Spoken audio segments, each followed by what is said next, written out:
Let's resume. Metals are hard solids. All metals are hard, but sodium is soft. So it is exception, right? This property of sodium is an exception. It is soft and it is so soft that it can be cut using a knife, right? Then metals have lustrous surface. They are malleable and ductile, right? That means they can be hammered into thin sheets and also converted into wires. They have high melting and boiling points. They are good conductors of heat and electricity. So metals are usually solid at room temperature, but mercury, which is a metal, is a liquid. Next is non-metals. So non-metals, on the contrast, have a dull surface. They are not shiny, right? But two of the non-metals, graphite and iodine, they have shiny surfaces. Mostly non-metals are non-malleable, non-ductile. Their boiling and melting points are low and they are bad conductors of heat. But a form of carbon known as graphite is a good conductor of heat and electricity, but it's a non-metal, right? Usually they are either solids or gases, but bromine, which is a non-metal, is liquid. Next are metalloids. Now metalloids are a group of elements whose some properties are related to metals while the other properties are somewhat related to non-metals, right? So they are called metalloids. They are not purely metals and not purely non-metals, right? Examples: boron, silicon, germanium, arsenic, antimony. Next category is noble gases or inert gases. They are named so. Inert means one who is not very active.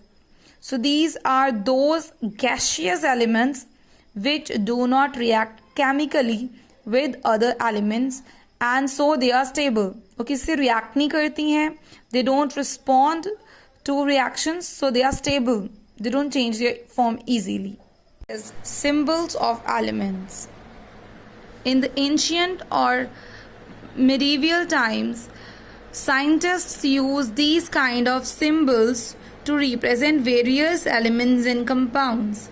But nowadays, we know about so many elements and compounds that it is not easy to use pictures for them. So now we have a different system for determining symbols for elements. So there are different ways of using symbols for element. Like for elements such as hydrogen, symbol H is used, which is the first letter of the name of element, hydrogen. Similarly, for boron, we use the letter B.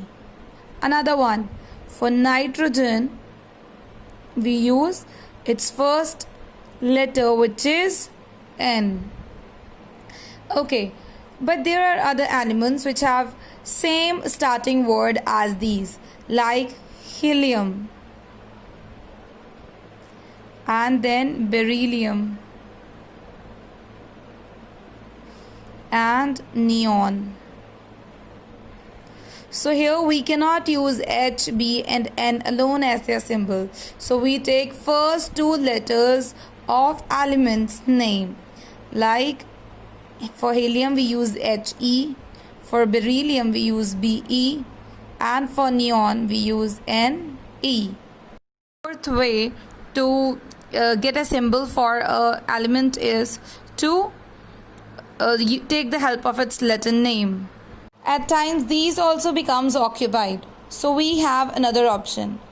In third case we use first letter plus the first consonant or some first or the second consonant in some cases. For example, for magnesium we use Mg. For manganese we use M and N.